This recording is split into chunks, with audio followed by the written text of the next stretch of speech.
voir sur la liste de présence des personnes, des noms connus pour moi. Bienvenue à cette rencontre. J'aimerais beaucoup, si vous pouvez m'écrire dans les petits commentaires si vous êtes seul devant vos ordinateurs ou s'il y a l'équipe, si vous venez des groupes ou des organismes qui travaillent avec les femmes, alors ça m'aidera juste pour descendre les statistiques. Aujourd'hui, la rencontre, ça fait c'est la première partie, d'une rencontre de consultation et partage sur la traite sexuelle des femmes immigrantes. La deuxième partie, on a prévu pour le 20 avril, corrige-moi Chantal si je me trompe. La deuxième partie, on va aller plus en profondeur déjà avec l'outil d'identification comme tel, mais aujourd'hui, on va parler, plus, au niveau théorique, mais aussi au niveau d'où ça vient, comment on a commencé, comment on a commencé à se poser des questions et quelles sont les réflexions qu'on a eues au mouvement contre les violences incestes. Vous avez ici une petite programmation. Euh, je vais m'arrêter brièvement sur le MCDI. La plupart de vous connaissent l'organisme, le contexte de la démarche, travailler sur la traite à des fins d'exploitation sexuelle, quels sont les défis, quels sont les enjeux, le pourquoi un outil d'identification de la traite et pourquoi on a besoin de reconnaître la traite dans le vécu des femmes. Je vais essayer de parler plus vite. Arrêtez-moi si le début des mots est trop vite. Je vais essayer d'aller dans les 30 minutes que Chantal m'a permis. Le mouvement contre le viol à l'inceste est un centre d'aide et de lutte contre les agressions sexuelles qui conjugue son activité dans les trois volets, intervention, sensibilisation, lutte et défense de droits, avec la mission, ni plus ni moins, de contrer toutes les violences et toutes les formes de violences sexuelles faites aux femmes. Mais depuis les 15 dernières années, je n'étais pas ici, mais mes collègues ont commencé à travailler beaucoup plus de façon spécifique avec les femmes immigrantes, avec les femmes de différents statuts précaires, avec différents parcours migratoires. Et depuis toute cette période, il y avait des questions qu'on commençait à se poser. Et les dernières 4 ans, on commence à remarquer des scénarios spécifiques, des scénarios aussi atypiques qui se passent dans le parcours de vie des femmes. On commençait à se poser des questions sur le passage des frontières, sur qui sont les personnes qui accompagnent ces femmes, sur comment ça se fait que les femmes, une fois arrivées au Canada, continuent d'être à l'emprise d'une personne, continuent d'être surveillées, continuent d'être menacées, continuent d'être euh, géolocalisés avec leur cellulaire. Alors, il y avait plusieurs questions et aussi il y avait un constat d'une situation de vulnérabilité qui était mise en place par le système. Par exemple, des difficultés de trouver de la nourriture, tout simplement, les banques alimentaires, des difficultés avec la langue, des difficultés avec le logement, l'emploi, tout ce qui créait des multiples vulnérabilités pour les femmes et qui les faisait des cibles pour les recruteurs, pour ceux qui exploitent. Quelques constats qu'on a remarqués, il y a déjà un parcours vulnérable des femmes migrantes et des femmes demandeurs d'asile. Le commerce d'exploitation est un commerce très fructueux et dans ce commerce, il existe une surreprésentation des femmes racialisées euh, en vue de tous les stéréotypes et de toutes les motivations perverses d'exploitation en raison de la couleur de la peau, de l'ethnicité, de tempérament sexuel vu du point de vue des exploiteurs. Les problèmes abordés dans ce projet sont multiples. Je vais mentionner quelques-unes des besoins de services des femmes survivantes. C'est faux de croire que même si la traite s'est passée ailleurs, dans un autre pays ou dans le parcours migratoire, les femmes arrivées au Canada vont être en sécurité et vont tourner la page. Non, ces femmes arrivent avec un bagage lourd, avec un bagage d'un vécu souvent de multiples exploitations et le besoin de services est évident et c'est encore très difficile d'avoir accès à ces services. Les besoins et les difficultés des organismes de faire une identification complexe, comment reconnaître la traite, comment comprendre que ce que la femme nous explique fait partie d'un parcours de traite. La nécessité de la création d'un réseau de référence pour les survivantes et le besoin de mise sur pied des rencontres, de consultation et de partage d'expertise. Comment ne pas rester isolé dans ce que nous observons avec les femmes que nous rencontrons et comment on peut élargir ça au-delà du MCVI, mais élargir ça au-delà aussi d'autres groupes qui rencontrent des femmes. Comment ne nous sentir pas impuissante en tant qu'intervenante en travaillant avec des problématiques tellement complexes. Le contexte social et notre analyse politique de la traite sexuelle des femmes immigrantes, je vais mentionner quelques observations ou quelques remarques que nous avons pu faire en accompagnement des femmes immigrantes. Arriver dans un nouveau pays avec un bagage d'espoir et l'accueil de la déception, c'est généralement ça la réalité des femmes immigrantes qui se retrouvent en situation d'exploitation au Canada ou même durant le parcours migratoire. Les femmes nous dévoilent d'avoir été victimes de la traite dans leur pays d'origine, d'avoir été victimes de la traite dans d'autres pays en passage ou en arrivant au Canada. Ils ont été repérés comme personnes en situation de vulnérabilité et très vite, l'exploiteur et le recruteur a pu les amener dans la prostitution.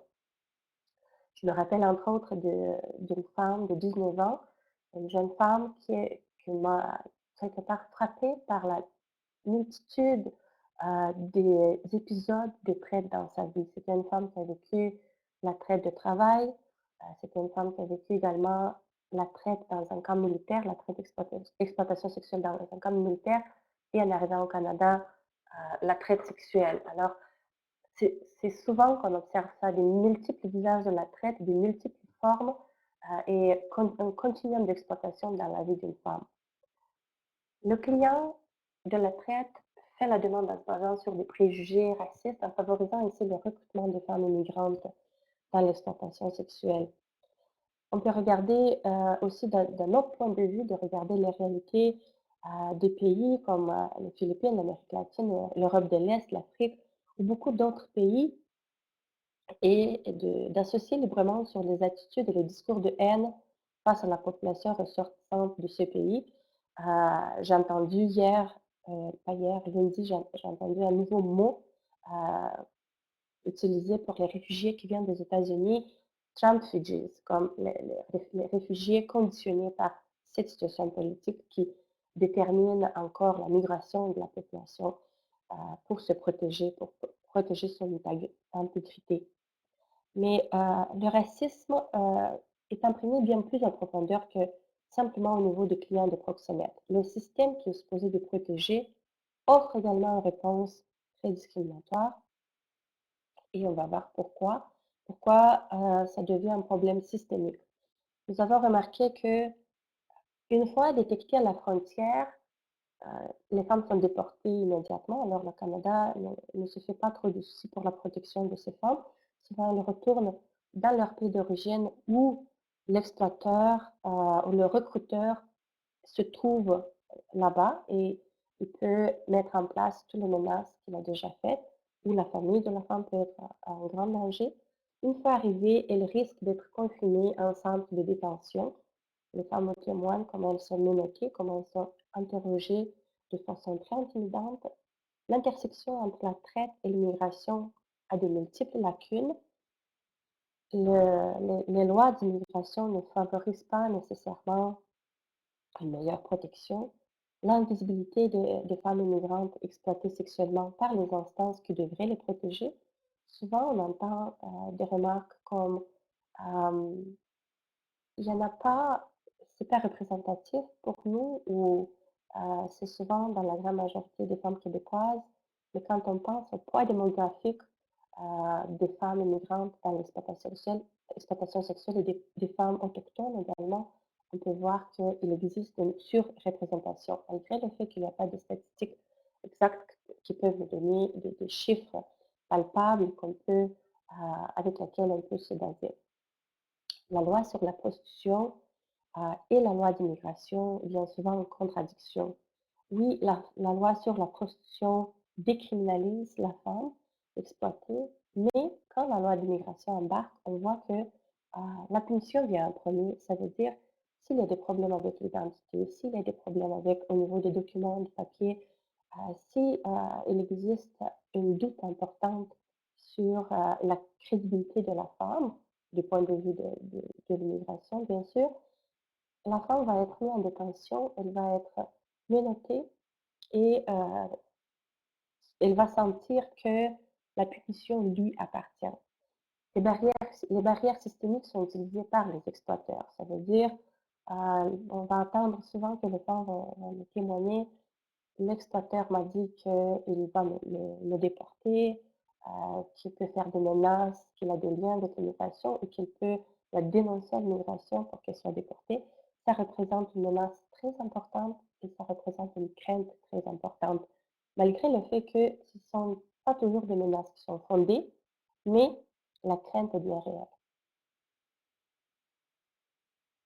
La traite et l'immigration, la traite des personnes, en particulier des femmes et des enfants et des adolescents, est un crime qui viole la liberté et la dignité des personnes, alors que la migration est un droit humain qui doit être en toute sécurité et qui autrement viole les droits fondamentaux.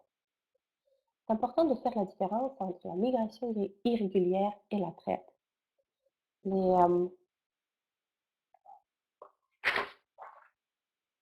dans le cas de la migration irrégulière, il peut y avoir passage de la frontière irrégulière, une facilitation de l'entrée irrégulière dans un pays est une violation des lois sur l'immigration, alors que la traite est une opération commerciale avec les humains. Il y a toujours abus des droits humains dans les deux cas, que ce soit migration irrégulière ou traite, mais il n'y a pas nécessairement de passage de frontières dans le cas de la traite interne. Même si on dit que dans le cas de migration irrégulière, c'est volontaire, je ne sais pas si on peut à 100% employer ce mot. Personne ne fuit pas un pays quand ça va bien. Souvent, ce sont des cas où les femmes doivent fuir des situations très dangereuses, fuir des menaces très importantes, des persécutions, des dangers pour leur vie. Mais dans le cas de la traite, à travers la leurre, la manipulation, les fausses promesses, on voit à quel point c'est involontaire, même si, au premier vue, on peut dire que la femme peut accepter apparemment, mais ce n'est pas vraiment une acceptation, mais une pseudo-acceptation. La relation avec le passeur, dans le cas de la migration irrégulière, se termine d'habitude à la frontière, alors que la relation continue avec le trafiquant. Dans le cas de la migration, le paiement se fait de l'avance. Mais dans le cas de la traite, le paiement commence alors que la femme commence à être exploitée. Souvent, les femmes vont me dire, j'avais des dettes. J'avais des dettes parce qu'il m'a préparé mon passeport, parce qu'il a payé mon billet d'avion. Mais souvent, ça peut être aussi une dette morale. Il n'y a aucune restriction du mouvement dans le cas de la migration irrégulière, mais dans le cas de la traite, il y a restriction du mouvement où il y a où les femmes sont surveillées par l'exploiteur. Le recrutement n'a pas été prémédité dans le cas de la migration irrégulière, mais dans le cas de la traite, le recrutement est souvent bien pensé par l'exploiteur ou le recruteur, qui peuvent être deux personnes différentes, ou la même personne dans certains cas. Dans le cas de la migration, il n'y a aucune saisie de documents, même si on a vu aussi des cas qu'il y avait des cas d'immigration régulière où les documents étaient saisis parce que les passeurs avaient peur d'être persécutés par la loi. Mais dans le cas de la traite, c'est souvent que les trafiquants vont retenir les documents de leurs victimes pour avoir plus de contrôle et plus d'emprise. Dans le cas de la migration irrégulière, c'est le service de déplacement qui est la marchandise, le passage d'un pays à l'autre qui est la marchandise, alors que dans le cas de la traite, la marchandise est la personne. On parle d'un délit contre l'État dans le cas de la migration et on parle d'un délit contre la personne dans le cas de la traite.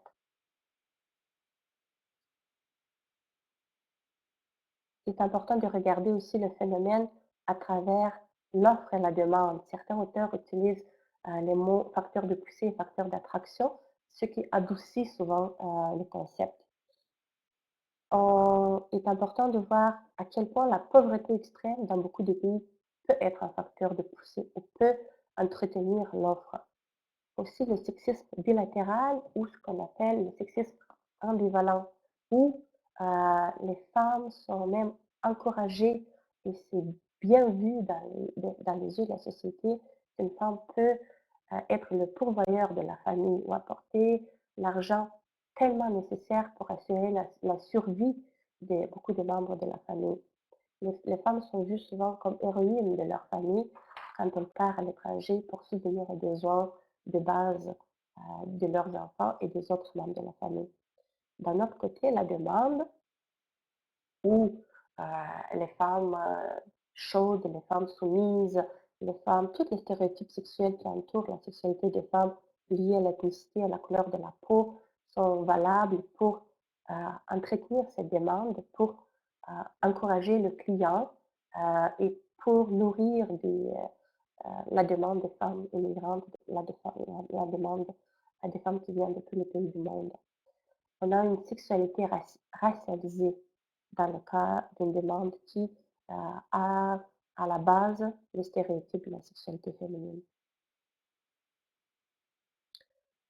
On a deux façons de coloniser le corps des femmes. Euh, d'un côté, le mariage ou la famille comme propriété individuelle de leur corps. Et on peut se référer au mariage en général, mais en particulier, on parle de cas de mariage forcé où la femme n'a pas un mot à dire sur le choix du partenaire dans le cadre de ce mariage. Et la prostitution comme la propriété collective de leur corps. Le motif de l'exploitation, selon le comité permanent de la condition féminine, dans 92% des cas, la traite est à des fins d'exploitation sexuelle. Ça représente le pourcentage qui fait partie de l'ensemble du phénomène de la traite au Canada. Qui sont les femmes? Les femmes que nous rencontrons en CVI sont souvent les femmes fuyant la violence institutionnelle, les femmes fuyant le crime organisé, la guerre, la violence domestique, des femmes qui viennent des pays où leur communauté a dû vivre des déplacements forcés, où leur communauté a été cible de persécution et d'oppression, des femmes qui ont vécu des mariages forcés également. On observe en CVI un usage particulier de la traite sexuelle des femmes, celui qui est relié aux divers statuts d'immigration. Des femmes immigrantes, nouvellement arrivées, des demandeurs d'asile, des femmes de statut précaire qui présentent des risques de plus élevés de devenir proie facile pour le recruteur de la traite. Les causes sont multiples. La situation de vulnérabilité causée par la précarité du statut, au Canada, la méconnaissance de loi, toutes les difficultés d'adaptation que les nouvelles arrivantes font face, mais avant tout, c'est la grande demande de la part de ceux qui représentent les clients du commerce du sexe. La définition de Palerme, la définition de la traite a eu une histoire qui vient de loin. En 2000, l'Office des Nations Unies contre la drogue et la crime a formulé une définition de la traite humaine qui était largement adoptée par tout le monde. Le protocole de la traite a été signé pour plus de 80 pays. Et, la définition que je vais vous présenter est un extrait de ce protocole, mais il est important aussi de dire que cette définition concerne toutes les formes de traite. Toutefois, dans le projet que nous avons en CVI et dans le document d'identification de la traite que nous avons créé, que nous en avons partagé la deuxième partie du webinaire, la deuxième partie qui va avoir en avril, nous, nous priorisons l'identification de la traite sexuelle, mais aussi tout en restant vigilante et consciente que les autres formes de traite font partie d'un continuum de violences faites aux femmes et du spectre d'exploitation en représentant souvent des moyens de recrutement ou de maintien dans la traite sexuelle. La définition de Palerme a été largement adoptée par des gouvernements, ONG, institutions de protection publique, académiciens. Toutefois, certaines critiques indiquent au fait que cette définition est trop étroite et centrée principalement sur la sécurité des frontières et d'activités criminelles, en négligeant des éléments importants d'une analyse féministe sexospécifique. Je vous laisse juger à vous-même. Alors, le protocole de Palerme dit que la traite comporte trois éléments de base: le recrutement des personnes en situation de vulnérabilité par l'enlèvement, fraude, tromperie, abus d'autorité, le déplacement de ces personnes, incluant le transport, le transfert, l'hébergement ou l'accueil d'une région à l'autre ou d'un pays à l'autre, l'exploitation de ces personnes, exploitation sexuelle, travail forcé, esclavage, prélèvement d'organes. Je vais mentionner la définition de l'exploitation sexuelle de la clé, dans laquelle l'exploitation est définie comme une pratique par laquelle une ou des personnes obtiennent une gratification sexuelle, un gain financier ou un avancement quelconque en abusant de la sexualité d'une autre personne, dans la grande majorité femmes ou d'un groupe de personnes. En se basant ou en CDI sur notre base d'unité, sur les réflexions qu'on a eues dans l'équipe, mais aussi sur les réflexions avec la collective, sur le vécu des femmes, nous avons défini la traite sexuelle comme une forme de violence principalement faite aux femmes, aux adolescentes et aux fillettes, qui relève de l'exploitation de leur sexualité pour l'obtention de bénéfices et gratifications en abusant des contraintes comme la pauvreté, la violence, la discrimination liée à des facteurs sociaux tels que l'âge, l'origine ethnique, la précarité du statut de migration, les problèmes de santé physique ou mentale, l'identité sexuelle, les vulnérabilités résultant du rapport d'oppression patriarcale et de la demande raciste nourrie par des systèmes capitalistes et colonialistes, tout en mettant en place des scénarios manipulateurs, trompeurs, frauduleux ou menaçants pour l'intégrité physique et ou psychologique de la femme ou de ses proches. En faisant la différence entre la traite et la prostitution, il existe un grand risque. Le risque de banaliser la prostitution en mettant l'accent sur la gravité de la traite. C'est souvent une erreur fréquente. Il y a beaucoup de groupes qui font cette différence, qui met l'accent sur ces différences. Mais il est important avant de tracer une ligne, de regarder les similitudes. Par exemple, le recrutement de femmes et de jeunes filles qui se fait à l'aide de manipulation, de tromperies et de fausses promesses. Le leurre entretenu par la glamourisation de l'industrie du sexe, le mis de l'argent facile, mais aussi par les scénarios de manipulation employés par les recruteurs. Désolée.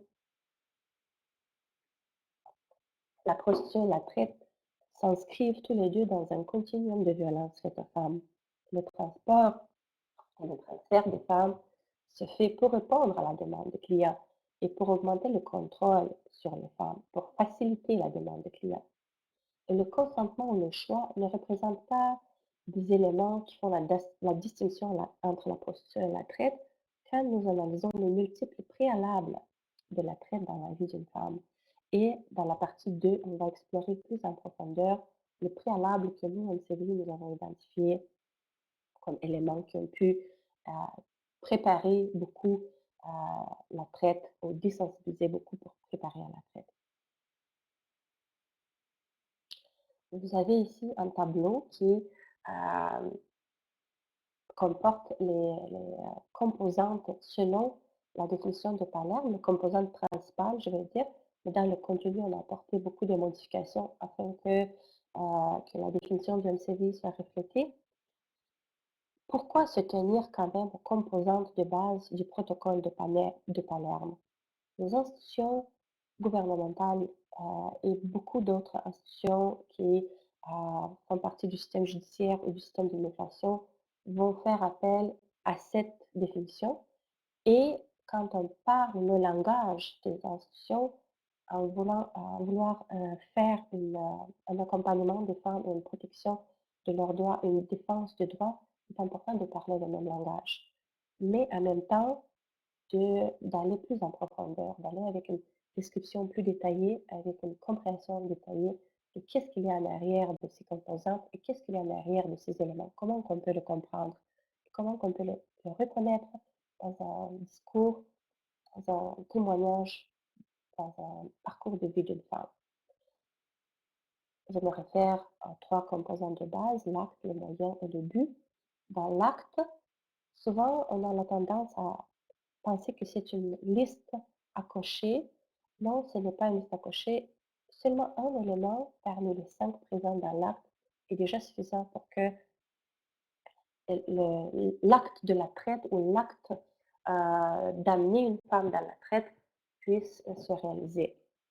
Recruter, transporter, transférer ou héberger ou accueillir une de ces 5 est déjà suffisant pour qu'on puisse être alerte sur le fait que l'acte a pu avoir lieu.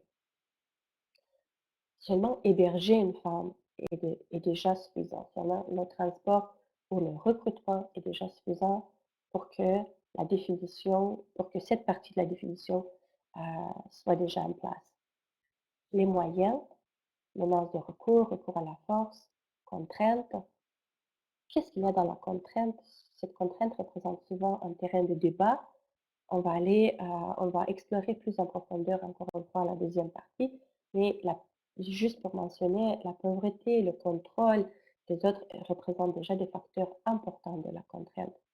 La tromperie, qui fait partie de la définition générale, comment on peut comprendre la tromperie? Par exemple, le leurre, la duperie, la désensibilisation, la manipulation, la glamourisation de l'industrie du sexe représentent des facteurs qui peuvent tromper beaucoup de personnes, qui font partie de la tromperie.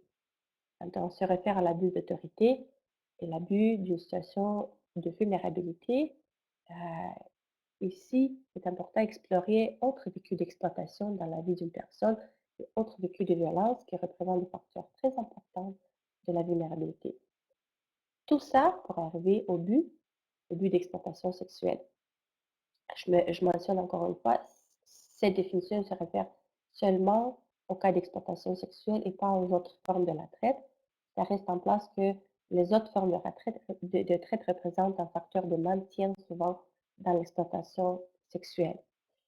L'exploitation sexuelle pour assurer l'accès à du sexe ou autres services sexuels tarifés, la prostitution, le salon de massage érotique, la pornographie, les danseuses nues, autres formes d'exploitation, et l'exploitation non commerciale, comme l'exploitation individuelle, le mariage forcé, exploitation en contexte de guerre. Pour dire non commercial, ça ne veut pas dire qu'il n'y a pas de profit. Il y a souvent de bénéfices, il y a souvent un gain très important pour celui qui exploite. Et on va explorer ça encore une fois plus en explorant l'outil de la traite qu'on vient d'élaborer, qui est un outil en construction. Alors, la deuxième partie, vous allez pouvoir faire connaissance avec un outil qui permet d'explorer le vécu de la femme, qui permet d'aller plus en profondeur, qui offre des pistes d'exploration d'un vécu de la traite, qui n'est pas un outil à l'étape finale. Alors, on a besoin beaucoup de vos commentaires, vos opinions, vos expériences avec les femmes pour bonifier cet outil. Je vais vous présenter ce à quoi nous sommes arrivés au MCVI en travaillant avec les femmes, en accompagnant les femmes, mais vos commentaires sont extrêmement utiles, extrêmement précieuses pour la validation et aussi pour la construction finale de ce document. Nous avons commencé en explorant le vécu des femmes, différentes expériences, mais également, il y a eu plusieurs démarches collectives au sein de l'NCVI, des réflexions au sein de notre conseil d'administration avec des bénévoles qui sont engagés depuis longtemps pour arriver à un projet qui a commencé l'année passée, il y a un an, un projet qui nous a permis, dans la première année, de rédiger et d'élaborer un outil qui permettant aux intervenantes de documenter le vécu de la traite afin de pouvoir faire une défense de droit et favoriser l'accès aux services des femmes. D'abord, reconnaître la traite, identifier de façon sensible les oppressions, réaliser une collecte complexe de données, mais aussi être très sensible aux scénarios spécifiques qui arrivent dans le parcours migratoire et le parcours des femmes immigrantes, que ce soit dans d'autres pays ou que ce soit au Canada. Chacune de ces composantes nous invite à demeurer très attentives à tout indice verbal ou non verbal nous indiquant d'explorer davantage le vécu de la femme immigrante dans tout le respect qu'elle souhaite nous partager à chaque rencontre, à chaque moment d'échange.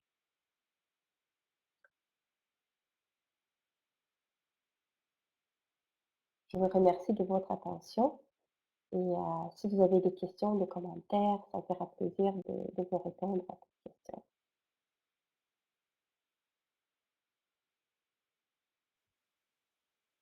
Alors, voilà, Nadia a nous été a fait être très disciplinée, hein, elle a respecté exactement les 30 minutes. Je m'excuse, on est les deux malades aujourd'hui, c'est pas le fun. C'est pas le fun. Excusez de tousser dans le micro. Euh, Donc, elle a fait quand même, mais elle a mis les balises pour qu'on puisse déterminer c'est quoi la traite, c'est quoi les cas de traite, et en particulier pour les femmes immigrantes. Et comme elle l'a annoncé, il va y avoir une deuxième partie où elle va présenter en plus en profondeur et en détail l'outil que le MCVI est en train d'élaborer pour pouvoir détecter les cas de traite spécifiquement avec les femmes immigrantes. Donc, suivez les espaces vie pour l'annonce. Mais ça va être bientôt, peut-être dans 1 ou 2 semaines, l'étape 2 ou les outils. Mais j'imagine que vous devez avoir des questions quand même par rapport à ce que Nadia vient de présenter. Alors, la parole est à vous. Vous savez comment ça fonctionne. Vous pouvez clavarder, vous pouvez lever la main, j'ouvre le micro. Alors, voilà.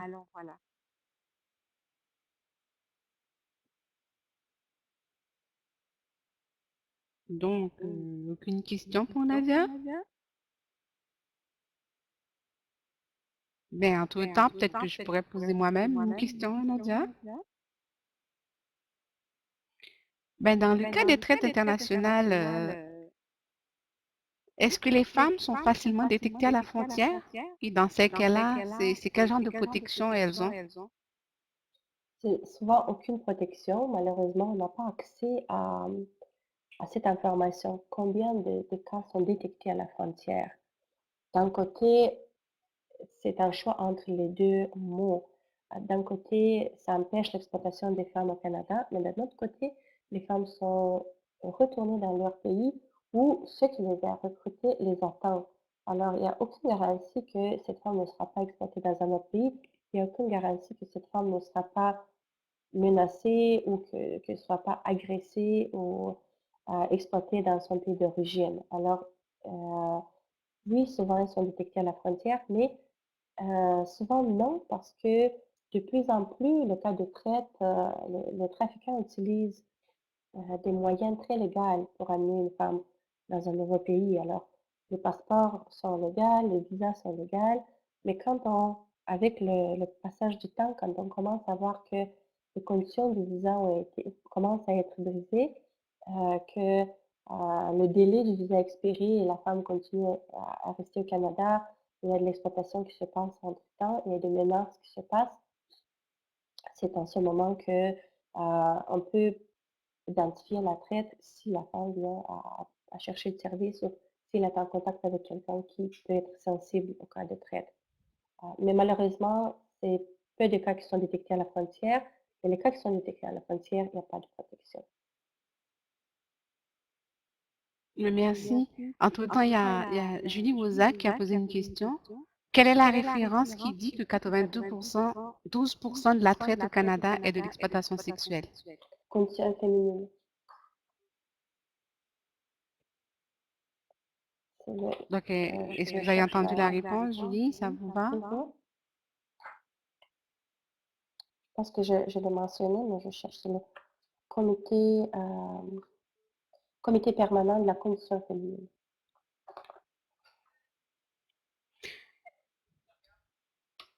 Alors,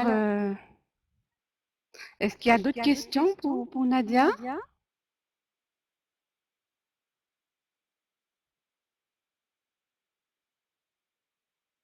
Ben, il semble que vous avez été vraiment très claire, Nadia.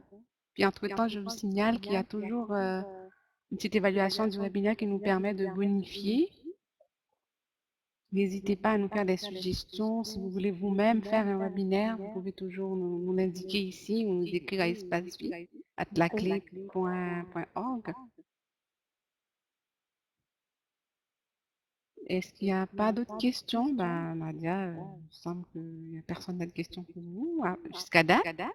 Bon, ben, peut-être que moi, dans votre définition, vous disiez que c'est pas la peine d'avoir un déplacement pour qu'il y ait la traite. Donc, je me pose la question, est-ce que la frontière semble être très mince entre traite et prostitution dans ce cas-là? Est-ce qu'on peut considérer la prostitution Absolument, comme une forme de traite? absolument. Mais même concernant le déplacement, on a souvent l'idée que ça doit être un déplacement de longue distance. Mais souvent, c'est pas le cas. Souvent, le déplacement est d'un appartement à l'autre ou d'une chambre à l'autre ou de d'un lieu d'hébergement dans la rue. C'est pas un déplacement de longue distance qu'on peut dire: «Ah OK, il y a eu des déplacements de tels kilomètres». Le déplacement peut être vraiment peu significatif, mais significatif pour le client, et qui est un moment où le contrôle se passe, où la femme commence qu'à partir de cet endroit, l'exploitation commence. Et oui, absolument, on peut, ici facilement, faire le lien avec la prostitution. Merci. Bon, il y a Lynn Jean qui dit merci pour cette présentation. Je vous Bon, je encourage, ne sais mesdames. pas s'il y a...